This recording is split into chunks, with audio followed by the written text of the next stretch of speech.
All right. So the most important part, which is always how when I love to start a training, is like, what is the number one takeaway? And what's funny is the number one takeaway, the number one skill is being able to pause, which is just a relationship and a life skill, not specific to negotiation, but in order to implement negotiation, you have to pause first. In certain life or death situations, reacting is the right call, but every other situation on the planet, pausing to respond is better. So that's a skill that you'll need to implement the rest of this. More specifically to negotiation, identifying your goal and identifying where you personally are currently coming from. So, how do we learn how to pause? There's two major parts. One is planning ahead when you can, and the other is practicing, finding opportunities to practice. So, what does planning ahead look like? Notice when something's annoying you and don't shove it down. Get curious instead. We're really good at like picking our battles or just, what's the least course of action and just moving on with our day. And then that little stuff like builds up. Those are actually real great opportunities to get curious. Why do I care that this counter is messy? And is there a different way to manage or address this? Because sometimes we'll have an assumption in our head that the only way this can happen is one way because we're not questioning it. We're just moving on. And so we'll build up those annoyances. Identify time in your routine to have bigger or smaller discussions or check-ins with yourself or with someone else. Right after work, right before bed, bad times to have discussions for most people. When you're really tired or stressed, it's not going to go well. So look at your routine and figure out would be a good time to do a check-in with me or what would be a good time to check in with my partner.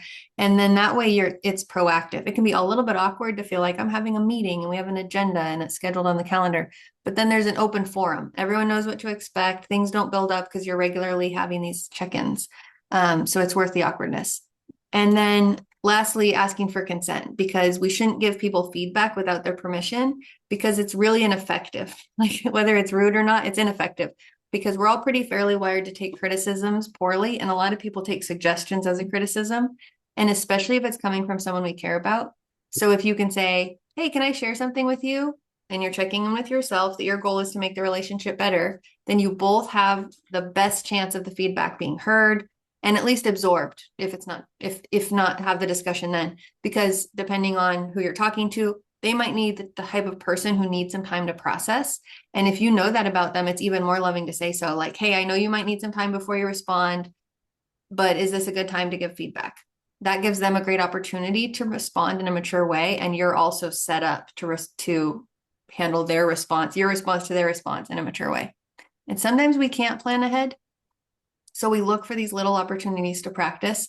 Set your brain up to do it. And every time you successfully pause, acknowledge it to rewire that into your brain that I am someone who pauses and look, I'm doing it.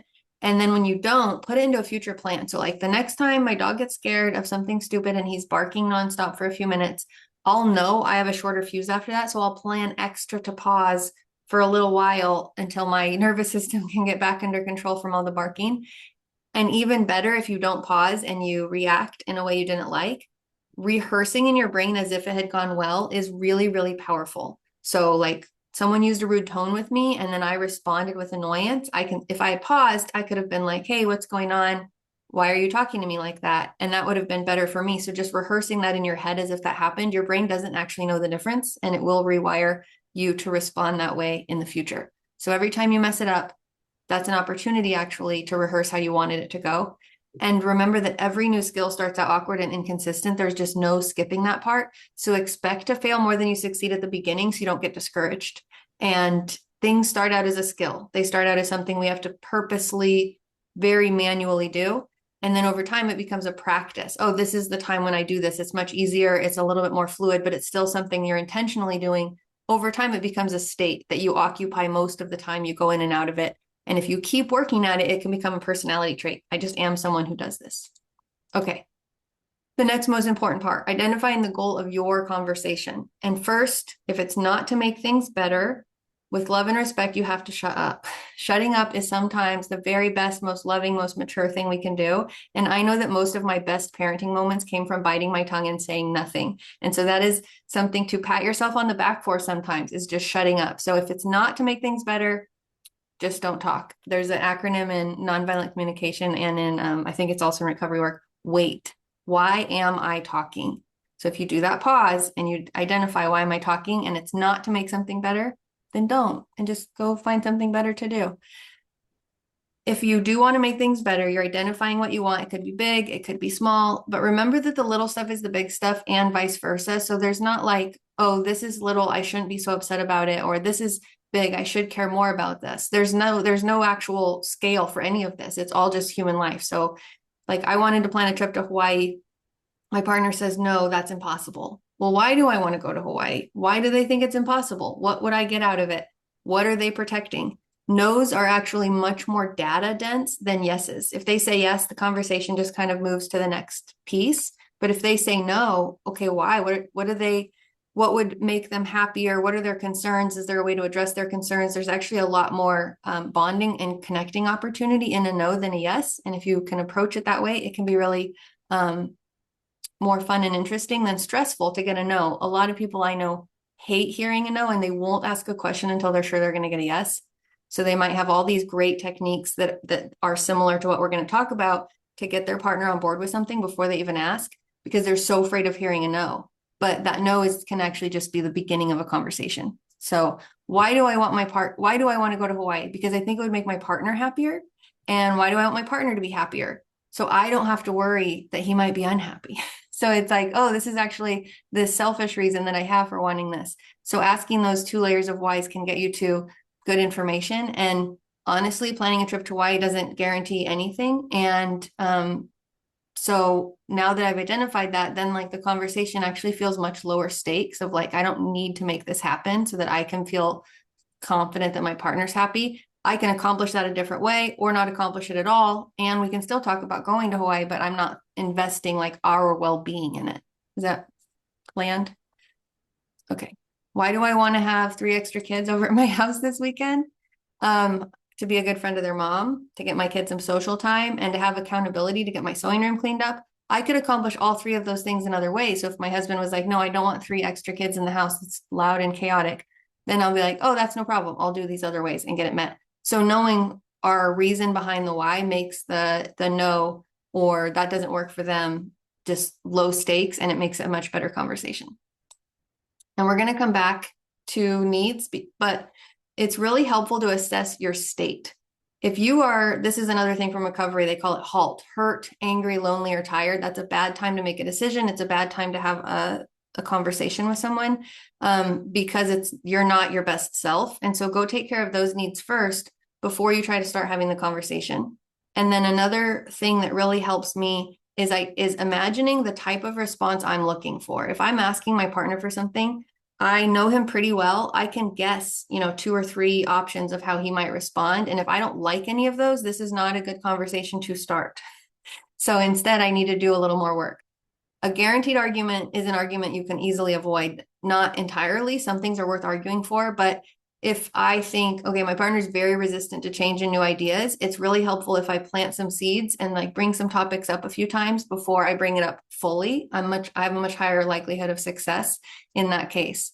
Or planning ahead, okay, here's some different ways things could go awry, not the way I want, and how I will respond to each of those so that I am planning ahead for, okay, he's going to say this and it's going to annoy me or hurt my feelings or whatever. And here's how I'm going to respond as a grown-up because I want to make the relationship better, or I'm going to take a break. Those are the options. So if you can imagine it going well, go do more work before you start the conversation. Okay, so now we're into the nuts and bolts, identifying the non-negotiables. It means the primary skill that people miss here is knowing the difference between a need and a strategy. So if I have a need for attention from my partner, I might say we have to have a date night, but the date night isn't the need, it's the strategy. We could also plan to text each other during the day. We could have a reconnection routine before bed where we share highlights of our day, or conversation cards at dinner. There's other ways that I could get attention from my partner besides a date night. If I have a need for certainty, like I hate my whole life being up in the air, like why are we just selling this house or not? Another strategy to get that need met would be to actually identifying our deal breakers. We know we're going to live as a family unit. We know we're not going to live in an apartment. What are the things we know? We can create certainty another way besides making this decision that we're not ready to make. So sometimes we try and force things because we want certainty, we want safety, and you do need safety and certainty, but you don't need to have this decision made today. And another example is that I need peace and calm and ease in the evenings. And we have a rule, no sound effects or battles in the living room, in the family room after 4 o'clock. If you want to have sound effects and battles, go anywhere else in the house. We have a big house, we have a big yard, go anywhere else. But if that didn't meet my family's needs, I could find peace and ease and calm other ways. I could go in my room and put headphones on, zone out with a book, tune everybody out in my family. Those would also meet those needs. So I don't have to have no sound effects or battles in the family room after 4. So there's other ways to meet those. This is the broad categories that the needs lists that you find on the line fall into.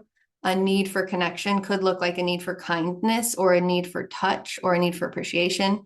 A need for physical well-being might need you need sleep, but it might need that you need to know that your kids are safe or any other people that rely on you. Like my husband is happiest when all 4 of us are on the couch and doing, even if we're all doing our own thing, that's when he feels really safe. My family's right here where I can keep an eye on them. So how you meet the needs is different than when identifying what the needs are. But when you identify what the needs are, then those strategies open up. All of us are so much more creative than we give ourselves credit for in terms of how to get our needs met. We just get locked in when we are feeling pushed. If you're in a tug of war, it's actually really hard to let go because they're going to go flying or you're going to go flying. But if you can let the tension off the rope, then you're like, oh, actually, there's tons of ways we could move on from this. And then we have false needs. Our language is really funny. Like when I ask someone how they feel, and I'm like, I feel like you're a jerk. That's not an emotion. That's used, has the word feel in there, but it's not an emotion. And similar, we do this with our needs, and it feels so true. Like I need my partner to reassure me, or I need my child to listen to me. Those are false needs because I'm not actually identifying a need in there. I have a need for reassurance, but again, the strategy of my partner doing it isn't the only strategy available. I have a need to feel competent as a parent and a social need to feel heard, but my kid doesn't have to make me feel heard or competent as a parent. So I have to identify the real need if I'm going to get it met. So what does negotiation sound like? Usually you want to put their needs first because it helps disarm people. And I've been training my kid on this and it's been lovely to watch. So he's like, hey, Dad, after we watch your show that you like, Repair Shop, can we watch this other show that I really want to watch? And so he's already put his dad in a place of, I care about what you want. It's definitely going to happen. Can what I want also happen? And it's so much more likely to get a yes because we hate my kids' shows, which is rude, but we don't. So, but he can get what he wants because he thinks he's identifying other people's needs and he's acknowledging them. And it's huge. And it happens. I mean, he does it with me too, because I make him, because I'm like, hey, you want this and I want this. Everything you're arguing about is only getting your needs met. You need to acknowledge what's going on so we all have a solution. And even with his friends, like, you want to play this game, Xavier wants to play that game. How do you get both your needs met? And he's getting good at it, but he's 10, so we'll give him a little more time. But it's such a life skill all over the place. Thanks, Bailey. So just saying, I hear you need to feel safe and secure on finances. I need to feel like I can make decisions as well. So what if and you make a proposal, or do you think we could?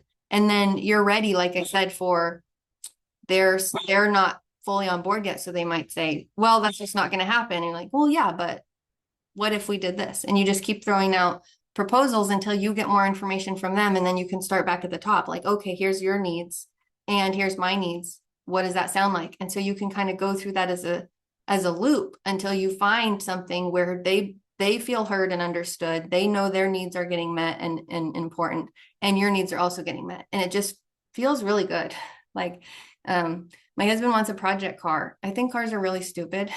Not like almost in general, cars are stupid. I'm so sick of living in the suburbs and being car dependent.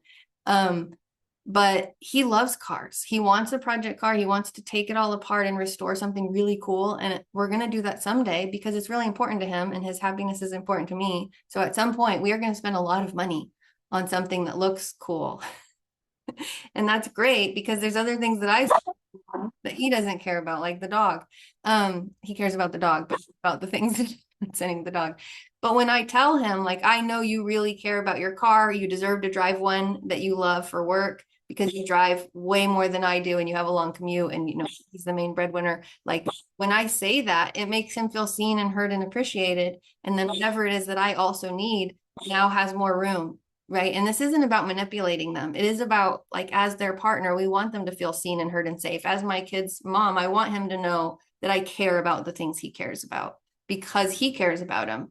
Like I said, I don't like any of the shows he watches, but he does. And so it's important he gets time to watch them. So this is negotiation is not primarily about getting what we want. It's about communicating. And negotiation also sounds like yes and. Buts and nos are huge speed bumps in a conversation and in connection. So when someone makes a proposal, we find something in there to agree with and we go from there. Like, here's the point of agreement we just established. Even if it's only like 1% of what they said, this is the point of agreement we've established. And so you keep building from there instead of knocking down what they built and then trying to build your own thing over here. We assume positive intent, even if somebody is using a grumpy voice or it seems like they're being stubborn, they're trying to protect something. And it's probably something that we also care about once we find out what that is. And so if we can be patient with the delivery, we can get to the message and find a solution that works for both of us. And then we're going to screw up a lot too. We're going to get impatient and we're going to be protecting things and act a little bit like children sometimes. And so we have to have patience for us. And then I think there's another slide, but don't pick your battles. That's the thing about negotiation skills is you have to use them to have them. And so if you're just constantly waiting for something to get big enough to be worth the hassle, you'll never get good at it. And it will always be a hassle and you'll reinforce this idea that you have to wait. You know, it's a self-reinforcing cycle of picking your battles. There should be zero battles. You're a partnership, you and your kids, you and your friends, you and your colleagues, whatever that, you know, you're on the same team. So there shouldn't be a battle. And so when you feel like this isn't worth the hassle, that's when you want to get curious. Why is it a hassle? And why is it bothering me? And if you want to just let it go and never be annoyed about it again, that's one of your options. But feeling like I'm just going to stay silent on this one because I brought up this other thing is a recipe for resentment. Okay, so when we're making decisions, we can go back and forth. Who's going to the store? What do we need from the store? You know, little things like that. Like, can you clean up the coffee grounds on the counter after you make your coffee? To big stuff like selling a house or moving across the country or where we're going to work. All those sort of decisions are obviously the main thing we think of with negotiation, but it also comes when we give feedback. Like, hey, when you said this, it kind of hurt my feelings. Next time, could you? That's making a request. And then I say, yes, we can, or no, we can't.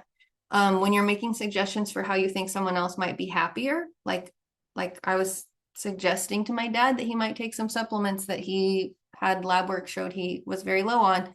And he was like, why would I do that? You know, and so then I had to figure out, why aren't you doing it? Like, to me, it seems obvious, but it's not obvious to him. So as I'm making the suggestion, I need to learn more about what he's protecting, what his fears are, what his reasons are before I can even make a appropriate suggestion for his life because I'm not living it. And then the last one is repairing after conflict. If I can identify something that would make me feel better and ask for it, I might not get the exact thing I ask for. Or if I'm repairing, if I've hurt somebody's feelings and I'm saying, hey, it seems like I hurt your feelings. Is there something I can do? And they say, how about this? Like, can I do that? We're going to go back and forth to find something that makes them feel better and that I can offer in full loving, from a fully loving place. We don't negotiate all the time, though. When you're having a conversation, you're holding space for someone who's having a hard time. There's no back and forth. There's no trying to dig and find more information. It's just not the time. I just wanted to point that out because I felt like I've been just talking about how negotiation's about everything, and there are things that aren't negotiation. Okay. Are there any questions?